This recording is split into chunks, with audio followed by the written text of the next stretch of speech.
Okay, quick note about the palms back or palms forward.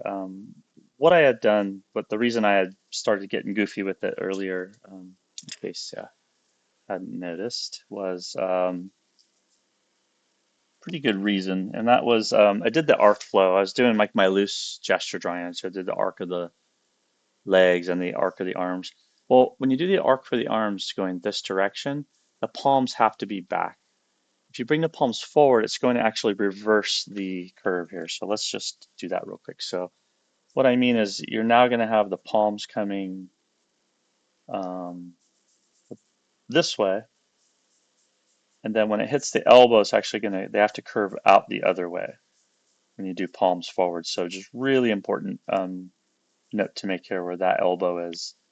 And that makes it huge. So I was struggling. And so when I drew the curve the first time, I meant to do palms forward. But when I went to put the thumb on, I naturally put the palm backward because if the arms are forward and you're standing in the A pose, the arms have to curve that way. So that actually brings the quite different comfort level. And you can try this with your own posing, your own anatomy here.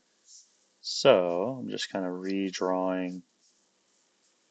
And you should put more tracing over and redraw whenever you need to. Don't be shy about doing a fresh drawing. I'll do the same thing with the foot, do the same thing. I might do a couple different heads. See how it goes. So yeah, so that angle goes this way. Now the angle goes this way. And I can just kind of come up slightly towards the palm. And again, just checking my measurements are right. Yeah, it looks okay. I'm checking the arm thickness.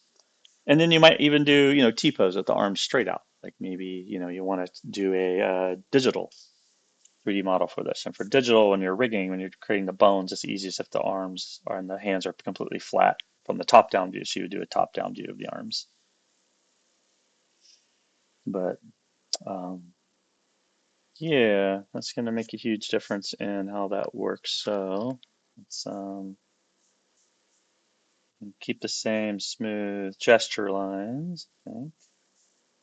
But when I come out to here,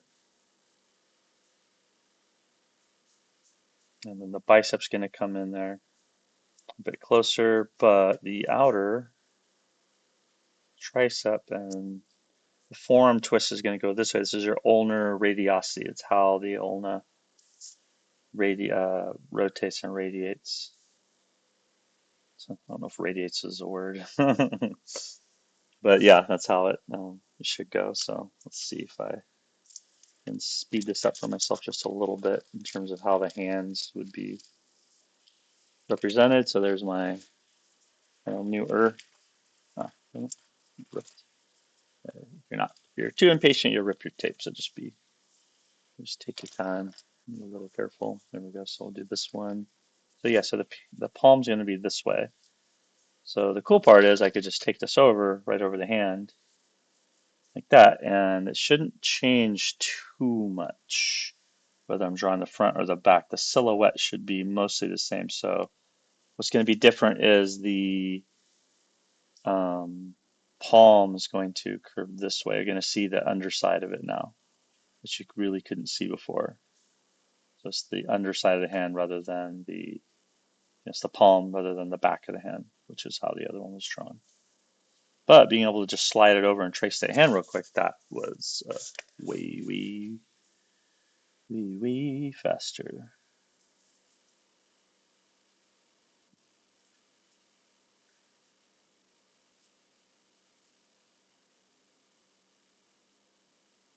There we go.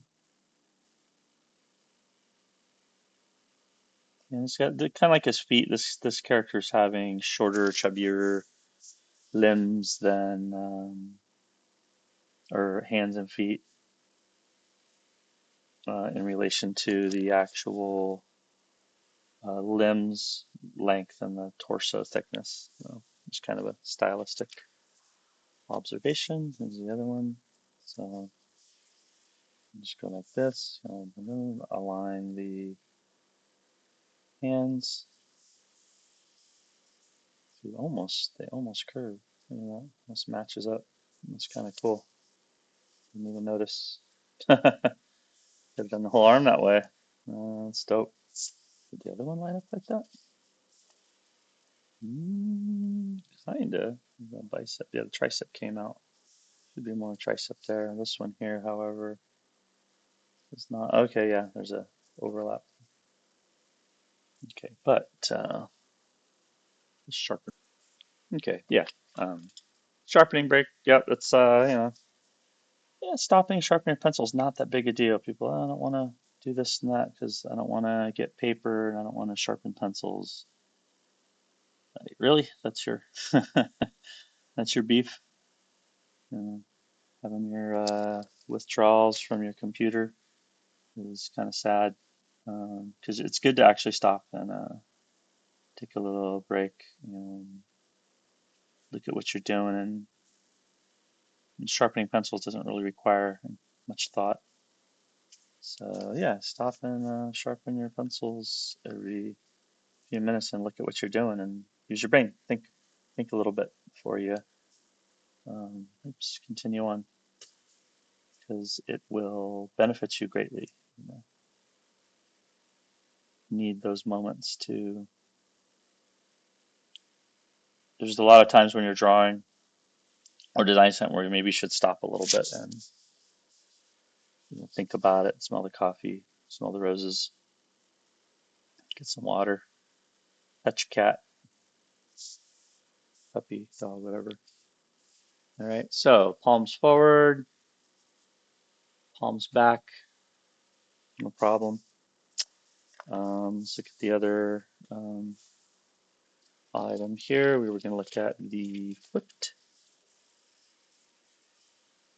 and let's see, we're over here. So we needed the width of so we want to do a top down and a bottom up for the foot. So let's do this. Let's start off over here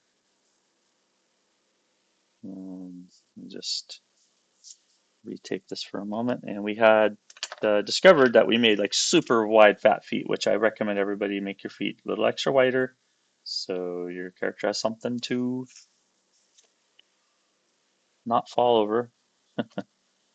These these little tiny petite feet are going to be extremely difficult to um, make the character animate and not fall over. So I just kind of did that for a moment. Got my width or my length of the foot accurate. And then being careful again, don't just yank the tape up like I just did. You want to be a little more mindful. Keep everything lined up and intact. And then take this over. And now I can actually get the width of the foot too. So that was the length of the foot from there to there. And then the actual width of the foot, bring it over there.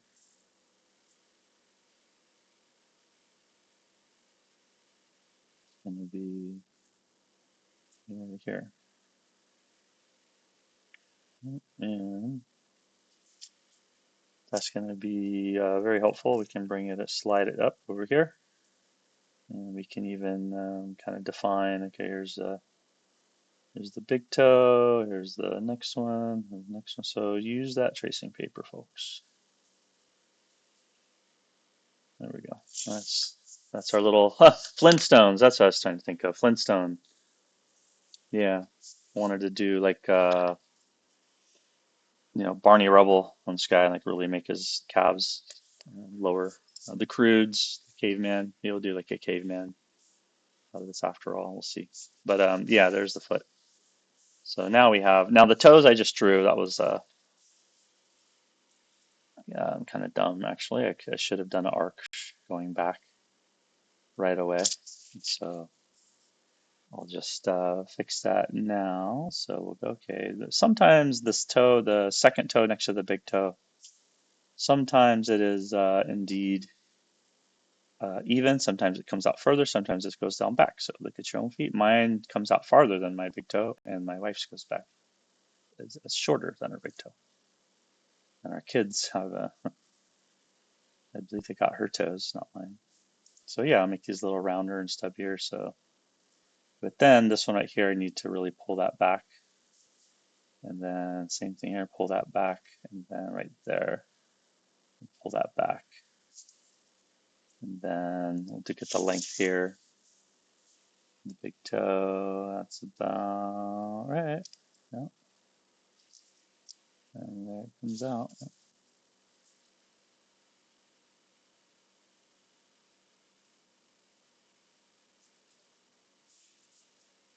And then this one, I didn't draw the side view from the inside, which you definitely don't need to do that much work. But yeah, this is gonna have very Flintstone-ish toes, if you even see his toes, right? We're just kind of doing this so that you know how to do it, but you definitely do not need to show your feet. And boots and shoes are really tremendous. Let's go this way with more with it. There we go. They're going to curve inward. Yeah, boots and shoes. It says there's no shame in hiding the feet with boots and shoes because they are feet and toes are a whole extra layer of detail that perhaps you do not need for your character. So yeah, now that I'm seeing this, like, oh my God, I made his feet really, really wide. So kind of funny looking.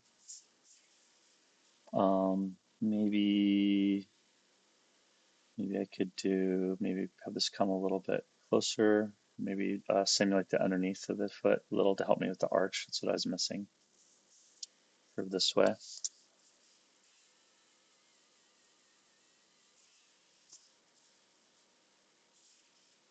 And then maybe back here, same thing.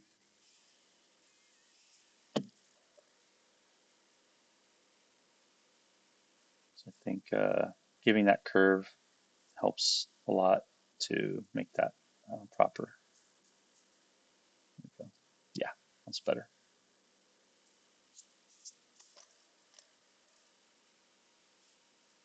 And you can change this, right? So you're learning as you go. So it's like I'm learning and discovering what this character is as I make them. He doesn't have a name yet. Make sure your character's got your tridimensional. You did a little one pager. Um, try not to give you too much homework to do. So I didn't require the tridimensional, but you really should have some kind of idea of your character's physical, social, biological. Yeah, those are funny. I guess they kind of match. I guess if I'm gonna do that, um, pudgy, chunky monkey of a foot, it would make sense then to definitely makes sense to do the same thing with his fingers, like fatten his fingers up.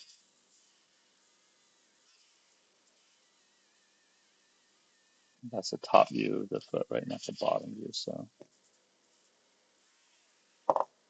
and then they were coming out ever so slightly as well. So the heel, I can kind of bring the heel in on me, and then curve it down that way. And then I can erase away some of that red, and bring that back in. And grabbing maybe scissors at this point wouldn't hurt to. If we're going to explore a different hairstyle, different faces, different garments, just grab a little piece of paper. And if you want to do the underside too, the front and the back of the palm, like I just did with the other one, just get a little piece of paper. And again, transparent or tracing graph paper is the best. We discovered together. There's different graph papers we tried, and um, I was trying to balance what would show up on camera well and what was actually functionally better. And so it's kind of, so there we go. So there's the, now let's draw the underside of the foot. All right, so let's do the ball of the foot first. that, and then we'll do the pad. It was a little, and now the curve goes kind of the other way, right? So it's going to go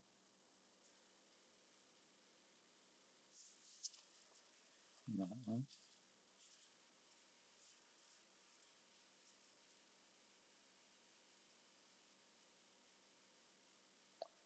Little balls for underneath, a little flat. If you can compress and make them look like they're really have weight and pressure on them, that's a big help.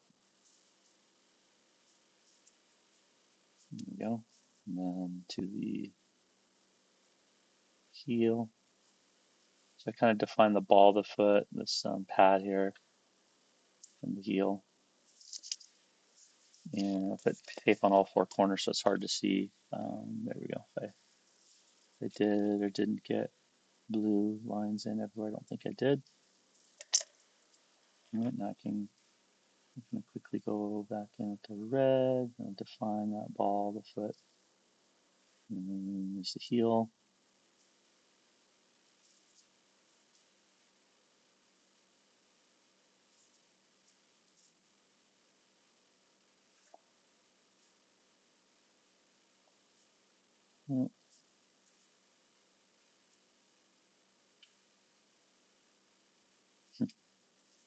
Yeah, so good gig if you get to do this all day. Right?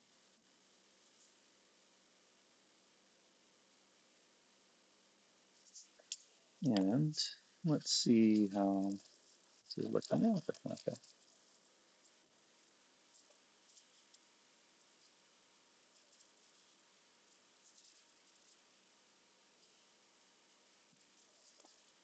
There we go. Definitely could use some refinement. So I'll leave some of those looser shapes in there. But yeah, meet the Flintstones, Croods, the Flint Croods. Oh man, I really tore that one good. It was the only tear I had earlier, but then I got a little lax with it. I was taking out the other one. So yeah, there's the other foot to match. So we'll just align this up and give it a quick sharpen.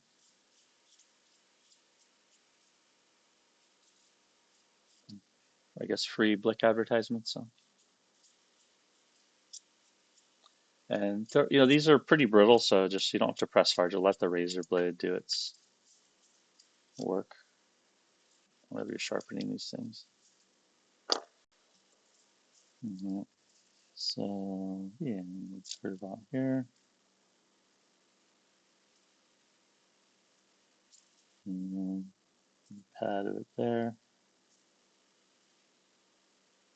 This comes out a little bit wider. So continue it.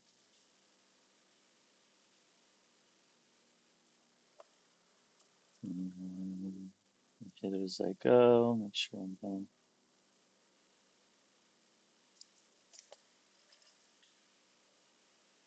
filling in those lines before we ink it.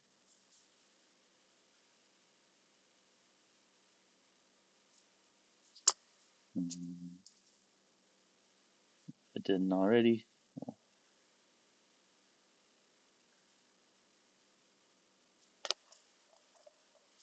make sure I'm getting that deep purple that I love so much. My red and my blue.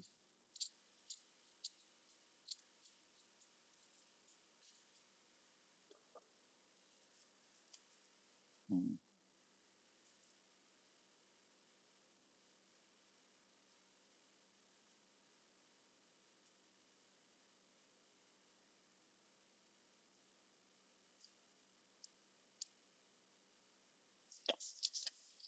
All right, so that's your top and side view of I'm sorry, top and bottom view of the foot. That's your alternate um, palms forward rather than palms back. And I think we're gonna go and thicken up these fingers a bit.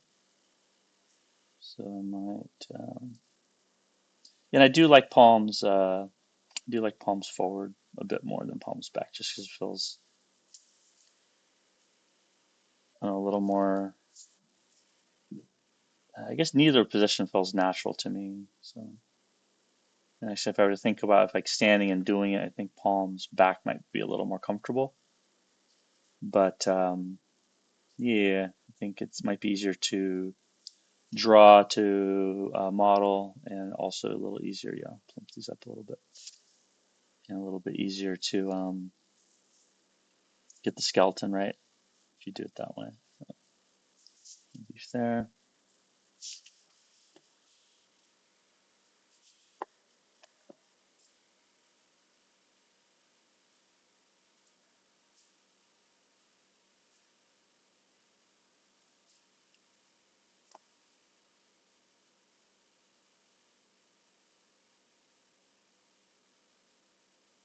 There we go.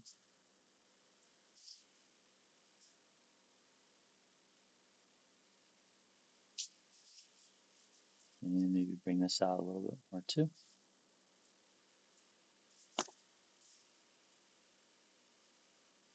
Don't get too sloppy. There we go. Try and get long, elegant strokes. Try not to scratch, scratch, scratch, scratch. You'll see I catch myself that if they're long, they're going to have life to them. That's what you want to practice. Remember this one too.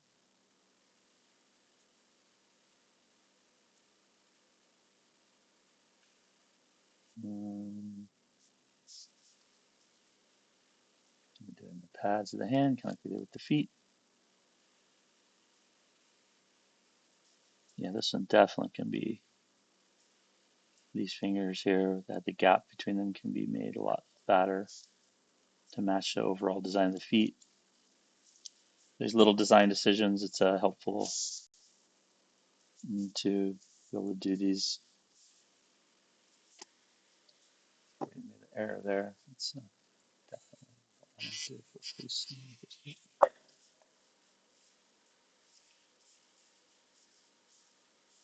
on top. If you wanted to, you could even do a little toenail.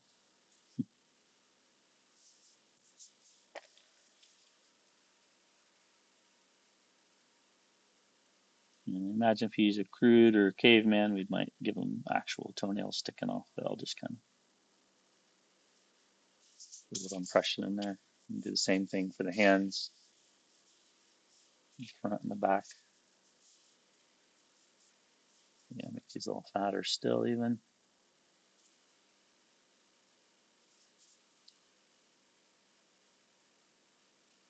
Maybe accentuate where the knuckles are.